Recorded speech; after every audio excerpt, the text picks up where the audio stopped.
ఇవాళ నేను చెప్తా ఉన్నానండి, హామీలు ఆ పన్నులకి ఇవ్వాల్సింది ఫ్రీ బీస్ తప్పని అన్నిటి అన్నాను. ఇంకా అవసరం వాళ్ళకి వికలాంగులకి చాలా ఇబ్బందిగా ఉంది. వాళ్ళకి రావటం వెళ్ళటం కాబట్టి వాళ్ళకి ఇంకా కొంచెం వికలాంగులకు కొంచెం సదుపాయాలు కలిగి ఇంకా ఇవ్వాల్సి ఉంటుంది. కానీ ఓట్ల కోసం గుర్తుగా ఇవ్వడం ఏంటి? అబ్సల్యూట్లీ రాంగ్ అండి. వాళ్ళు ఆంధ్రప్రదేశ్ ఆర్థిక పరిస్థితి తెలుసుకోకుండా ఇచ్చారు. బట్ ఎస్టర్డే ఆయన ఇచ్చిందని 80% అమలు చేస్తున్నాం. కొంచెం ఆలస్యమైన లేట్‌గా వచ్చిన లేటెస్ట్‌గా వస్తానన్నట్టు పవన్ కళ్యాణ్ గారి డైలాగ్ లాగా. అదే అసలు అంటే డెఫినిట్‌గా తర్వాతన్నా ఎన్నికల ముందన్నా అది ఆ లోపన లేకపోతే వచ్చే సంవత్సరం అమలు చేస్తారని డెఫినెట్‌గా ఆయన హామీ ఇస్తున్నారు. డెఫినెట్‌గా అన్నీ అమలు అవుతాయి అంటున్నారు.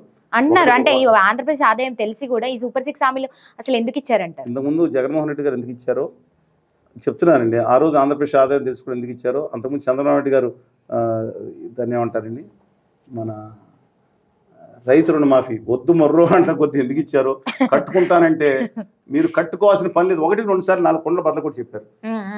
వాళ్ళకి ఏమైందండి, మంగళసూత్రాలు కూడా తాకట్టు పెట్టుకుని అప్పులు తీసుకొచ్చి తీసేసుకున్నారు బ్యాంకులు కూడా. సార్ ఈయన ముందే చెప్పుంటే వడ్డీలు పడి ఉండే కాదండి అబ్సల్యూట్గా.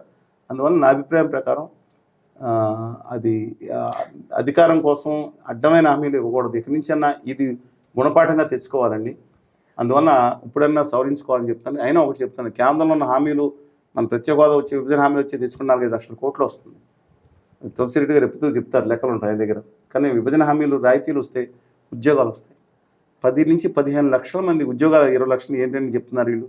10-15 లక్షల మంది పారిశ్రామికవేత్తలు తయారవుతారు. మీరు 100% ఎగ్జామ్షన్ గుజరాత్కి ఎత్తుకుపోయాడు కదా ఆయన అడ్డంగా. మీ హామీతో నడుస్తున్న కేంద్ర ప్రభుత్వం నుంచి అడ్డంగా గుజరాత్కి ఎత్తుకుపోయి బడ్జెట్లో రాసుకున్నారు కదా. ఆంధ్రప్రదేశ్ పేరు లేదు బడ్జెట్లో, అన్ని రాసి పేరు ఏముంటుంది, మనకు వడ్డింపు కూడా తక్కువే. ఇవాళ అందుకని నేను చెప్తున్నానండి, దయచేసి గమనించమండి. ఇవాళ కనుక మీరు తెచ్చుకోలేకపోతే శాశ్వతంగా చాలా కష్టం అవుతుంది. ఇవాళ రాష్ట్రంలో ఏదైతే అమరావతి కాదు చేస్తున్న దుర్మార్గం, నేను మీ తిప్పలు మీరు పడుతున్నారు, నేను కాదని చాలా కష్టపడుతున్నారు.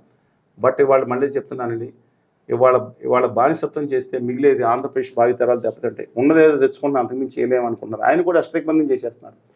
ఉత్తర భారతీయ జనతా పార్టీ నేను చెప్తాను, ఇవాళ తెలుగుదేశం పార్టీని బతకనివ్వదండి. రేపొద్దున వైకాపాని కూడా బతకలేదు వాళ్ళు అనుకుంటున్నారు. ఇవాళ తెలుగు రాష్ట్రాలకి ఇబ్బంది జరుగుతుంది. ఈవెన్ భారతీయ రాష్ట్ర సమితిని కూడా బతకలేదండి. భారత రాష్ట్ర సమితి టీఆర్ఎస్ కూడా అందరూ కలిసి నిలబడితే, నిబద్ధతతో పోరాడితే రాష్ట్రానికి లాభం, తెలుగు జాతి నిలబడుతుంది. లేదా విడిపోతే పడిపోతుంది.